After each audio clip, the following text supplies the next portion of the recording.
Hello everyone.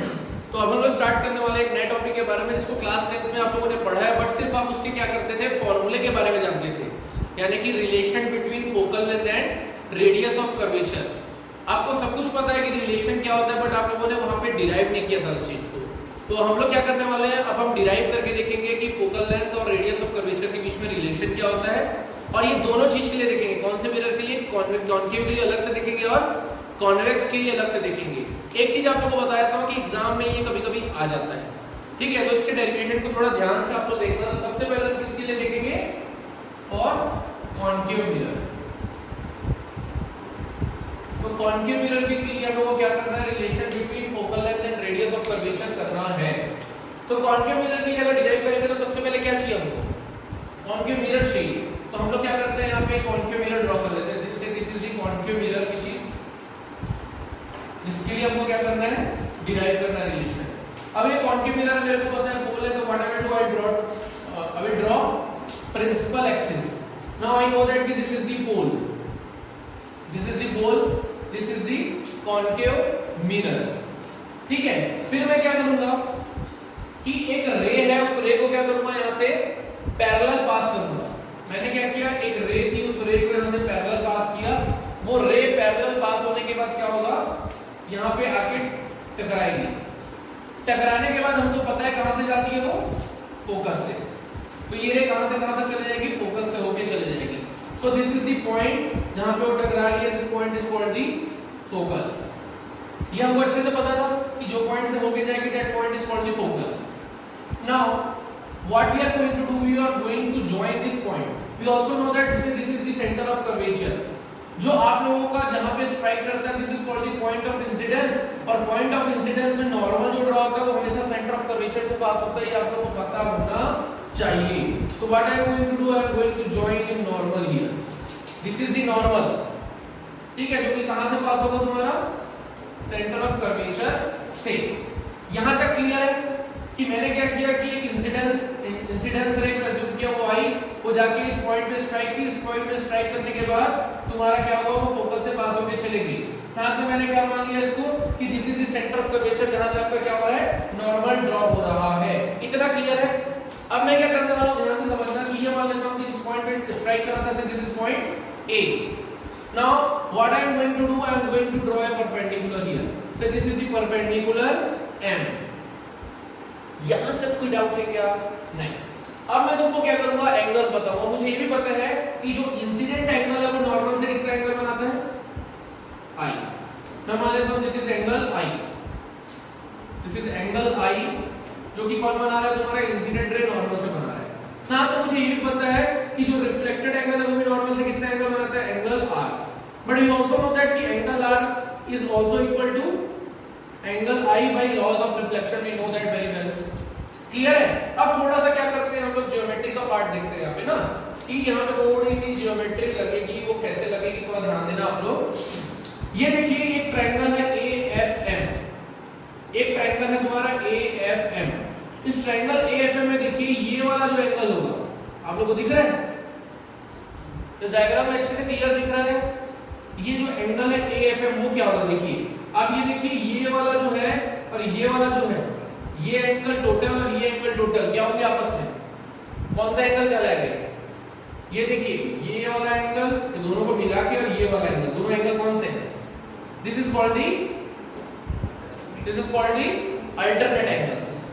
सुने हो कि नहीं, ये दोनों एंगल्स को मिला के जो एंगल बनेगा, और ये वाला एंगल दोनों आपस में क्या होगा, अल्टरनेट एंगल से इक्वल हो जाएगा। तो ये वाला एंगल कितना हो जाएगा, 2i। सही बात है कि नहीं, this will become 2i। Now ये 2i है। अब मैं एक और ट्रायंगल देखूंगा ACM। इस ACM में ये वाला i है, तो ये वाला क्या हो जाएगा, ये भी एंगल i हो जाएगा। सही बात है कि नहीं, यहां पे कोई डाउट है क्या कि ये वाला एंगल i हो गया, ये वाला एंगल 2i हो गया, इसमें कोई डाउट नहीं है ना। अब हम लोग क्या करेंगे, दोनों ट्रायंगल्स को ही एनालिसिस करेंगे। पहले मैं ट्रायंगल ले लेता हूं, कौन सा ट्रायंगल, पहले उससे एक और काम कर लेते हैं। ट्रायंगल तो जब मेरे को पता चल गया, मैं साथ में तुमको ये बता देता हूं, पोल से लेके फोकस तक की डिस्टेंस को हम लोग क्या बोलते हैं, f, यानी कि फोकल लेंथ। पोल से लेके सेंटर ऑफ कर्वेचर तक की डिस्टेंस को हम लोग क्या बोलते हैं, r। ये हमको पता है। अब मैं क्या करूंगा, यहाँ पे ट्रायंगल सेलेक्ट करूंगा। मैं ले लेता हूं पहले इन ट्रायंगल AFM। मैं कौन सा ट्रायंगल लिया, तुम्हारा ट्रायंगल AFM लिया। यहाँ पे मैंने लिया tan थीटा यानी कि tan 2i। tan थीटा क्या होता है तुम्हारा, परपेंडिकुलर अपॉन बेस। परपेंडिकुलर तुम्हारा क्या होगा, AM। बेस क्या होगा तुम्हारा, FM। सही बात है कि नहीं। एक चीज इंपॉर्टेंट याद रखना जो मैं आप लोगों को बताने वाला हूं, जो एग्जांपल लेने वाले हैं, मैं क्या मानूंगा कि ये M पॉइंट है, ये P के क्या है, क्लोज है। P assuming M is close to P, that means मैं ये मान सकता हूं जो FM है वो FP के इक्वल हो सकता है। Therefore FM is, मैं एग्जैक्ट इक्वल नहीं बोलता इसको, बट मैं ये तो मान सकता हूं कि नियरली इक्वल है। FM is equal to FP, क्योंकि ये दोनों पॉइंट जो M है ये P है, मैं मान लेता हूं आसपास से तो कोइंसाइड कर रहे हैं। ऐसा मैं मान सकता हूं कि नहीं मान सकता हूं, बताइए मुझे। करेक्ट, मैं मान सकता हूं। साथ में मैं एक और चीज मानता हूं कि एंगल्स आर वेरी स्मॉल। ठीक है, मेरा एक और असम्पशन क्या रहेगा यहाँ पे, मैं देखना कि एंगल्स आर वेरी स्मॉल। अगर एंगल हमारे स्मॉल बन रहे तो आई कैन से दैट कि tan 2i is nearly equal to 2i. I can take the value of 2i as 2i, tan 2i as 2i. तो मैं यहाँ पे क्या करूंगा, सब्स्टिट्यूट कर दूंगा। therefore 2i is nothing but am divided by fm की जगह मैं क्या डालूंगा, fp। ठीक है, साथ में मैं क्या कर दूंगा, यहाँ से i लिख दूंगा तो i क्या हो जाएगा, am upon 2fp।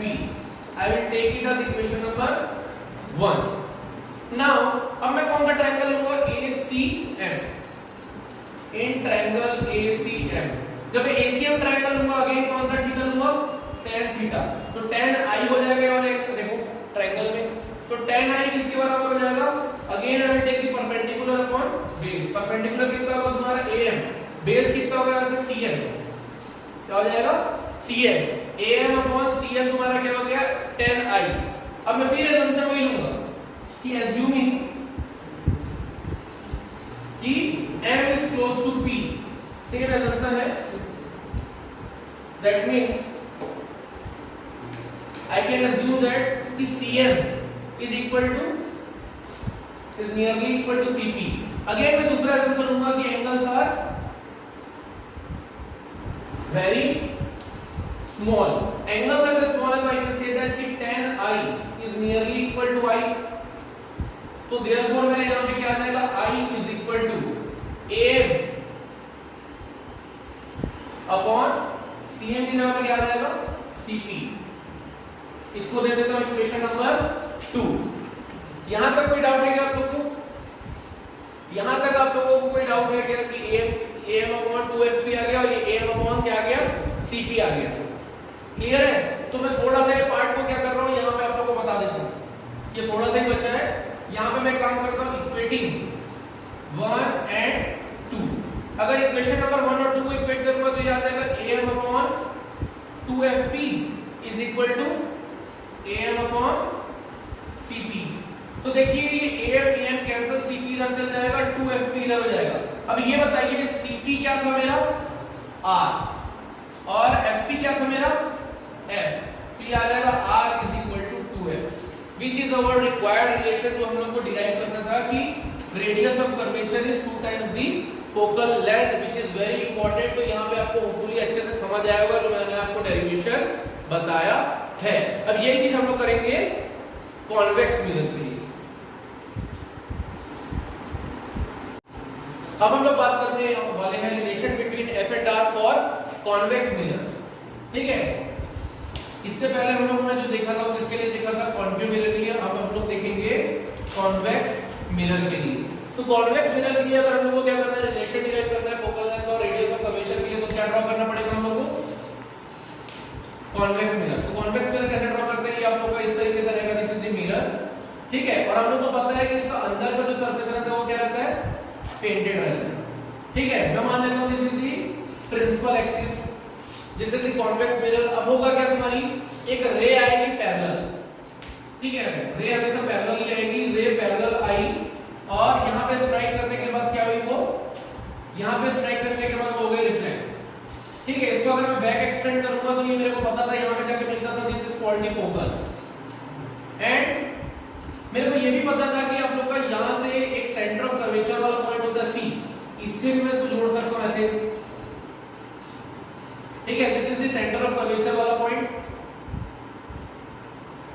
और मेरे को ये पता है ये नॉर्मल है। अब एंगल कैसे बनता है मैं आपको अच्छे से बताया था, साथ में मेरे को आपको कंस्ट्रक्शन करने क्या बोला था, जहां पे जाके स्ट्राइक होता है point, this is point called the point A, this is called the pole. Now what I am going to do, I will draw a normal here which is called the M. Same काम जो उसने किए थे यहां पर करेंगे, बस इस साइड में होगा ना कि इस साइड में। ठीक है, this is the direction of the incident ray. Now this is the incident ray, this is the normal, the angle will be I, correct? And this is the reflected ray, this is the angle R, but we know that technically the angle R is equal to angle I by the loss of reflection। अब मेरे को आप ही लोग बताना कि कौन सा angle क्या होगा। ये एंगल I है, ये वाला एंगल I है, तो ये वाला एंगल क्या होगा, बोलो रे, I। क्यों? क्योंकि ये I है, ये I है, तो ये कौन सा एंगल है, करस्पॉन्डिंग एंगल, करेक्ट है। अब ये बताओ कि ये दोनों मिलके 2i है, तो ये वाला एंगल कौन सा बनेगा, देखो ना, ये वाला एंगल देखो, तो ये 2i है, तो ये भी हमारा 2i बनेगा कि नहीं बनेगा, this is also 2i, this is angle i, this is angle 2i। Clear है, ये तो हमारा नॉर्मल था, परपेंडिकुलर था, कंस्ट्रक्शन वाला पार्ट हमारा खत्म। अब आते हैं हम लोग इसमें ट्रायंगल्स वाले पार्ट में, कि हमको ट्रायंगल देगा, क्या करना है, रिलेशन स्टैब्लिश करना है। मैं मान लेता हूं कि इन ट्रायंगल, जैसे वहां पे लिया था सेम है AFM, कौन सा triangle, triangle AFM। AFM triangle अगर हम लोग लेंगे और यहां पे मैं ले लूंगा tan 2i, tan 2i लूंगा तो क्या होगा, परपेंडिकुलर अपॉन बेस, परपेंडिकुलर क्या होगा हमारा AM, बेस कितना होगा हमारा, तुम्हारा MF, करेक्ट है कि नहीं। सिमिलरली अब मेरे को क्या assumption लेना पड़ेगा कि m is close to p, assuming m is close to p, that is मैं ये मान सकता हूं m is close to p, यानी कि तुम्हारा ये जो mf है वो नियरली इक्वल है किसके, pf के, करेक्ट है। तो मैं इसको यहां सब्स्टिट्यूट कर सकता हूं, साथ में ये भी मानूंगा कि angles are very small, angles are very small, therefore tan 2i can be taken equal to nearly 2i, so I will write here कि 2i is equal to am upon pf, am upon pf। तो मेरा i क्या आ जाएगा तुम्हारा, am upon 2pf, take it as equation number 1। अब हम लोग कौन सा ट्रायंगल लेंगे, ये AFM लिया था, अब मैं ट्रायंगल ले लूंगा तुम्हारा ACM, in triangle ACM, in triangle ACM यहां पे एंगल लूंगा तो कौन सा बनेगा, एंगल I, तो हो जाएगा tan I is equal to again perpendicular upon base, perpendicular क्या हो जाएगा तुम्हारा AM, बेस क्या हो जाएगा तुम्हारा CM, या इसको हम लोग लिख सकते हैं अगेन सेम एजम्पशन लेना पड़ेगा, assuming कि जो तुम्हारा m is close to p, same assumption, that is मैं ये मान सकता हूं कि जो CM है, C से लेके M तक है, is close to CP, is nearly equal to CP, also angles are small, therefore tan I is nearly equal to I, therefore angle I can be taken equal to AM upon CP। इसको ले लो equation number 2। अब मैं from equation 1 and 2 लूंगा तो क्या हो जाएगा, from equation number 1 and 2 दोनों इक्वेशन को इक्वेट कर दो i को, तो ये हो जाएगा तुम्हारा am upon 2pf is equal to am upon cp। Again क्या होगा, am कैंसिल, cp को इधर ले जाओ, 2pf को उधर ले जाओ, तो ये हो जाएगा cp is equal to 2pf। और यहाँ पे मैं आप लोगों को बताया भी था कि अगर इस डायग्राम को ध्यान से देखेंगे, c से लेके p तक का जो आप लोग का है, this is called the radius of curvature, f से लेके p तक का है, this is called the focal length. ठीक है, तो यहाँ पे सब्स्टिट्यूट कर दो, cp is equal to 2pf है, तो cp क्या हो जाएगा तुम्हारा r, तो r is equal to 2 times of f। तो सेम रिलेशन आया हमारे लिए किसके लिए, कॉन्वेक्स मिरर के लिए। तो हम लोग को ये पता होना चाहिए कि both for the convex mirror and the concave mirror the relation between the f and r is equal to 2f। so that's all for this topic. Hopefully you like this lecture. If you like this lecture, then don't forget to subscribe my YouTube channel Dheeraj Sir. Thank you. Have a nice day.